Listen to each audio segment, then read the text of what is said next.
नमस्कार दोस्तों, मैं हूं आपका दोस्त लोकेश साहू और आप देख रहे हैं लोकेश छत्तीसगढ़िया यूट्यूब चैनल। दोस्तों, ट्रांसफर नीति 2022 को लेकर बहुत ही अच्छी खबर निकल कर सामने आ रही है। लेकिन दोस्तों, इस खबर की जो ताकत है वही इसकी कमजोरी है। कैसे, वो मैं आपको वीडियो के अंत में समझाऊंगा। सबसे पहले मैं आपको बता देना चाहता हूं कि ट्रांसफर को लेकर इस वक्त पूरे प्रदेश से मांग उठ रही है, जिसके मद्देनजर राज्य सरकार ने बीते 14 जुलाई को कैबिनेट बैठक में एक महत्वपूर्ण डिसीजन लिया और ट्रांसफर से बैन हटाने के लिए राज्य सरकार राजी हो गई। लेकिन उसके साथ ही एक लाइन में लिख दिया कि मंत्रिमंडलीय उप समिति का गठन किया जाता है। उसके बाद उप समिति की रिपोर्ट आने के बाद ट्रांसफर को खोलेंगे उनकी अनुशंसा पर। तो इसके लिए 5 सदस्यीय एक दल बनाया गया है, जिसमें 5 बड़े मंत्री शामिल हैं प्रदेश सरकार के। कल आदेश जारी कर दिया गया है इसके लिए। उस आदेश को मैं सबसे पहले आपको दिखाना चाहता हूं। कल देर रात पता चली। यहां पर देखिए, छत्तीसगढ़ शासन सामान्य प्रशासन मंत्रालय महानदी भवन से ये आदेश जारी हुआ कल 15 जुलाई 2022 को। और इसमें देखिए बताया गया है, राज्य शासन नेताओं द्वारा मंत्रिपरिषद में लिए गए निर्णय के अनुसरण में स्थानांतरण नीति वर्ष 2022 का अनुशंसा करने हेतु निम्नानुसार मंत्रिपरिषद उप समिति का गठन करता है। इसमें ताम्रध्वज साहू अध्यक्ष रहेंगे, जो गृह और लोक निर्माण विभाग मंत्री हैं, गृह मंत्री हैं हमारे प्रदेश के।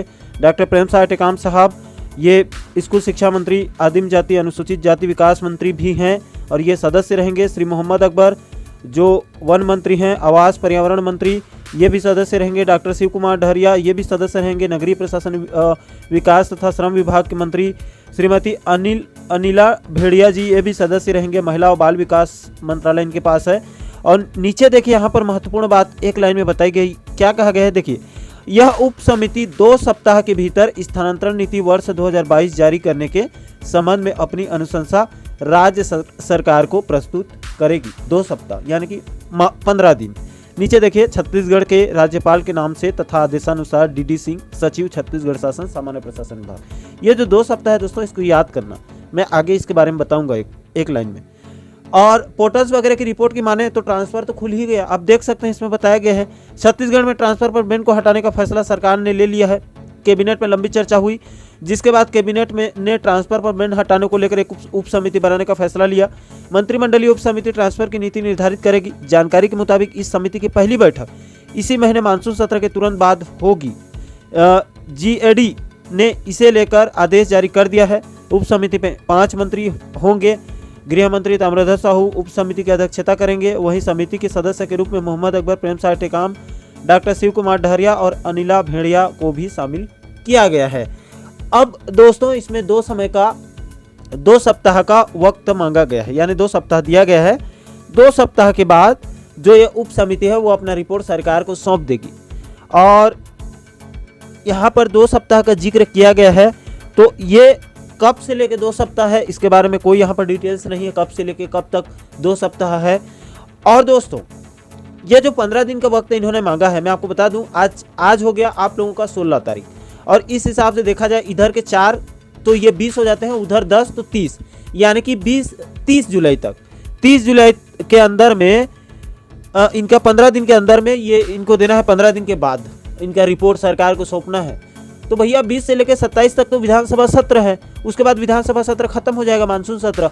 और आपकी जो रिपोर्ट है वो 30 तारीख तक चलती रहेगी। 30 तारीख के बाद सरकार को आप रिपोर्ट सौंपोगे, तो उसके बाद क्या मतलब है फिर। और वैसे भी ये सरकार जो है वो कमेटी एक्सपर्ट है।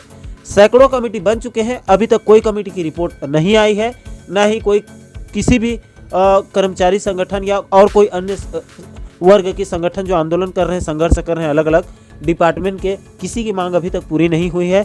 एक कमेटी का गठन कर दिया जाता है, उसके बाद वो कमेटी की रिपोर्ट कभी नहीं आती है। तो अब यहाँ भी कमेटी का गठन किया गया है। हालांकि 15 दिन के बाद रिपोर्ट सौंपने की बात जरूर कही गई है। लेकिन दोस्तों, आपको क्या लगता है, क्या सरकार वाकई ट्रांसफर को लेकर गंभीर है? 15 दिन के बाद कमेटी की रिपोर्ट आते ही ट्रांसफर खुल जाएगा, या फिर ये भी एक जुमला है? मैंने कल के वीडियो में भी इसको बताया था, ये जुमला भी हो सकता है। तो आपकी क्या राय है दोस्तों, क्या सरकार ट्रांसफर खोलेगी या फिर ये जुमला है? क्योंकि इस सरकार के ऊपर अब किसी का भरोसा नहीं रहा, क्योंकि ये कमेटी एक्सपर्ट हो चुकी है। बाकी आपके जो भी राय है दोस्तों, नीचे आप कमेंट सेक्शन में जरूर साझा कीजिए। और साथ ही साथ ट्रांसफर से जुड़े पल पल की अपडेट को बारीकी से समझने के लिए हमारे साथ आप जुड़े रहिए। तो दोस्तों, आशा करता हूं कि आप इस वीडियो के माध्यम से पूरे मामले को अच्छे से समझ गए होंगे। दोस्तों इस पूरे मुद्दे पर आपकी क्या राय है, नीचे कमेंट सेक्शन में अपनी प्रतिक्रिया आप जरूर दीजिए। और साथ ही साथ आप आगे भी डीए, एचआरए ट्रांसफर, प्रमोशन, वेतन विसंगति, नियमितीकरण के साथ साथ प्रदेश के और भी बाकी महत्वपूर्ण मुद्दों और मसलों पर वीडियो देखना चाहते हैं तो हमारे चैनल को आप सब्सक्राइब जरूर करें, ताकि हमारे सभी नए वीडियो का नोटिफिकेशन आप लोगों तक तुरंत पहुंच सके। दोस्तों इस वीडियो में फिलहाल इतना ही, मुझे दीजिए इजाजत। मैं मिलता हूं आपसे एक और महत्वपूर्ण मुद्दे के साथ, महत्वपूर्ण टॉपिक के साथ। तब तक के लिए जय हिंद, जय छत्तीसगढ़।